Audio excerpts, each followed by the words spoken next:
Olá, caríssimo telespectador da Rede Século XXI, muito obrigado por estar diante do televisor. Mais uma vez, programa sobre a responsabilidade do ordinariado militar do Brasil.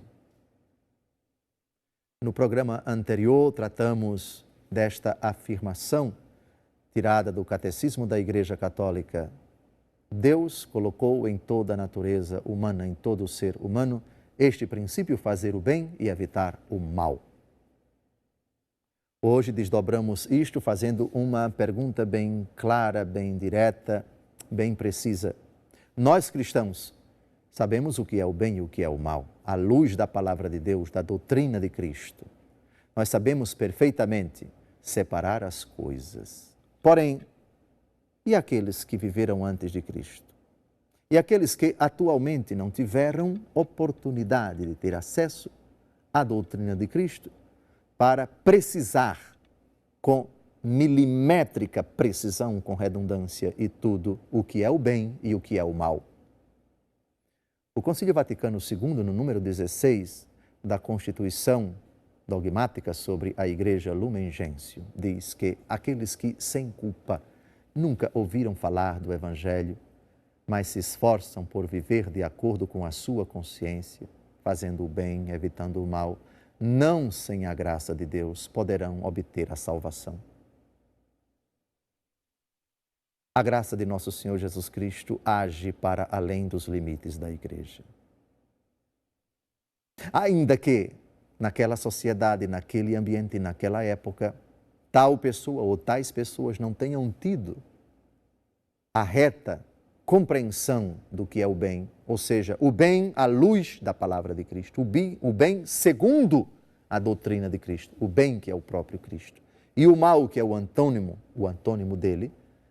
Deus julga tal ou tais pessoas de acordo com aquilo que elas receberam. Ainda que tais noções não tenham sido exatamente a doutrina de Cristo, o que Cristo diz a respeito do bem e do mal, mas se esforçam por viver de acordo com a sua consciência, elas podem obter a salvação. Deus julga cada um de acordo com aquilo que eles receberam. Deus julga cada um de nós de acordo com as nossas capacidades.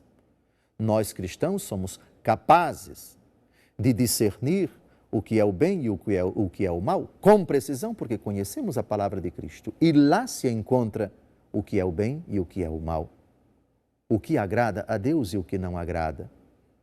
Mas as outras pessoas que sem culpa, vejam, sem culpa, trata-se, portanto, de uma ignorância invencível, de uma ignorância inculpável.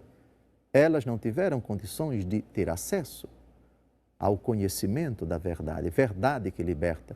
Deus vai julgá-las de acordo com sua capacidade. Deus não pode julgar uma pessoa com critérios aos quais ela não teve acesso, critérios que ela não teve condições de receber.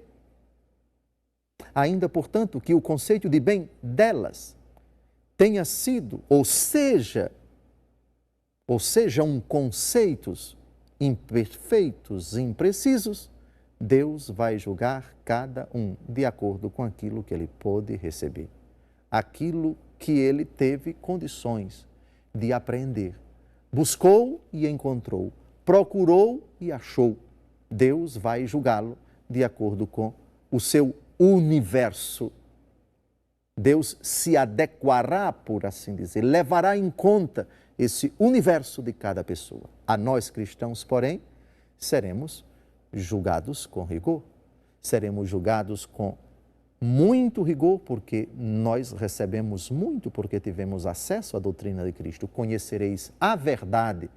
Se conhecemos a verdade, que é rigorosa, que é exigente, vamos ser julgados por aquilo que nós aprendemos, aquilo que nós compreendemos, aquilo que nós descobrimos, porque Deus julgará cada um de acordo com aquilo que ele recebeu. Quem recebeu muito será julgado com muito rigor. Quem recebeu pouco será julgado de acordo com os critérios que ele aprende.